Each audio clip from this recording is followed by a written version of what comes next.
Hey y'all, so let's talk obstructive shock. This is going to be a short video too.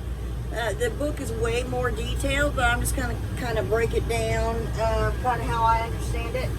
So again, we're talking about the pump. This is essentially pump failure. So hypovolemia is there's not enough fluid to pump out. Cardiogenic is the pump is not flowing enough and causing problems. And so obstructive is kind of like the pump just stops working, just like it says, obstructive. So the main causes of that are something like a tension pneumo and a cardiac tamponade. So a tension pneumo is where your lung gets compressed either with blood or with air. So say somebody is in a car accident, and this will work well for the tamponade part too. So patients in a car accident, not wearing a seatbelt, going 80 miles per hour, listening to Lizzo on the radio, just rocking out. And so they hit the steering wheel. That hits the lung, causes the lung to get a small tear from that pressure, because think of it like a balloon. You blow a balloon so much, or you hit a balloon too hard, it's gonna pop, even if it just gets like a little leak. So that will cause air to go into the chest cavity, either air or blood. And so as it does that, it builds that all that pressure that it had is now coming out, and it starts to compress that lung. So when it starts to compress that lung, this is the heart, this is the lung. Outside here is all air or blood, and it's starting to compress.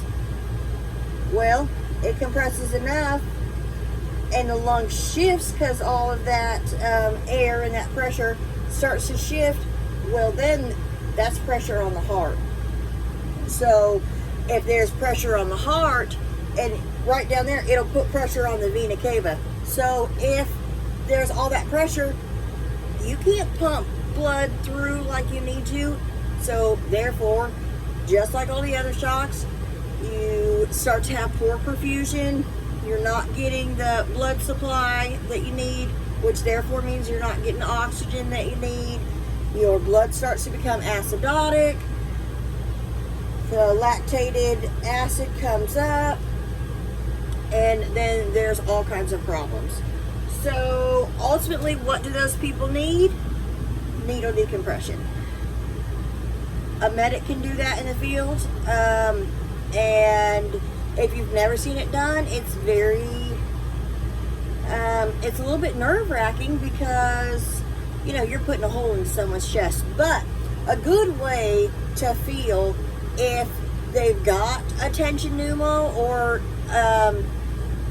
a pneumo that you can't see is that you can feel around here, and especially in the shoulder, and you will feel like air pockets, and that, or even in the back.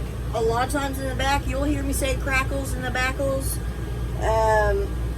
You can hear and feel air pockets in there, and it's such a strange feeling, but it's really cool.